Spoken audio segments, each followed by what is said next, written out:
tatanungin lang kita, ano ba ang kahalagahan ng KKK or kataas-taas ang kagalang-galang katipunan ng anak ng bayan?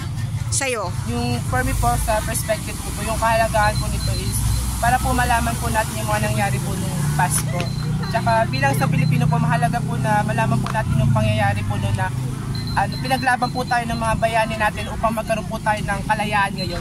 Kaya bilang isa po ang kabataan, cherish po namin yung mga ganitong situation or yung ganun pong pangyayari nung past upang yung susunod po ng generation is malaman din po nila at malaman din po ng mga kaklase din po namin.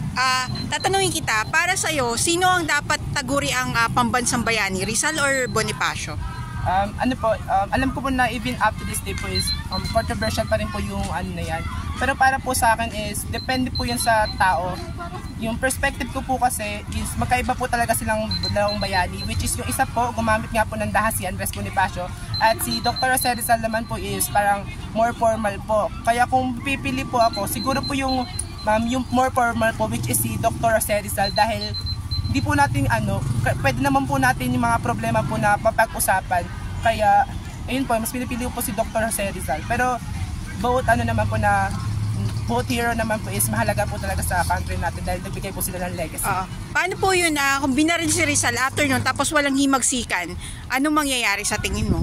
Kung walang revolusyon, hanggang ngayon siguro baka alipin pa rin tayo ng Espanya kung di nagkaroon ng revolusyon na tinatag ni Andres Bonifacio. Opo, siguro po kung wala nga po yung himagsikan na ginawa po nung after po nung execution of Rizal, siguro nga po hanggang ngayon po is nakakulong pa rin po tayo sa sistema ng Espanyol. Dahil nga po dahil naging open po yun ng way upang magkaroon po tayo ng kalayaan ngayon na tinatamasa po natin. Kaya naniniwala po ako na parehas lang naman po ng hero po natin is nagbigay lang po sila ng legacy sa parehas na pagkaibang time lang po.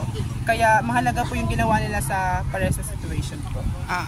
Ano masasabi mo dun sa retraction na ginawa ni Rizal? Kasi may mga sulat siya sa mga praile, di ba yung mga praile? Nagkaroon siya ng retraction, ibig sabihin nung binawi niya yung mga sinulat niya sa mga paring praile. Ano masasabi mo dun? Dapat ba pinanindigan niya o tama lang na binawi niya? Para po sa akin, yung sinulat niya po sa retraction of Rizal, which is yung retraction niya po is yung pagsisisi po, di ba, sa unang sinabi.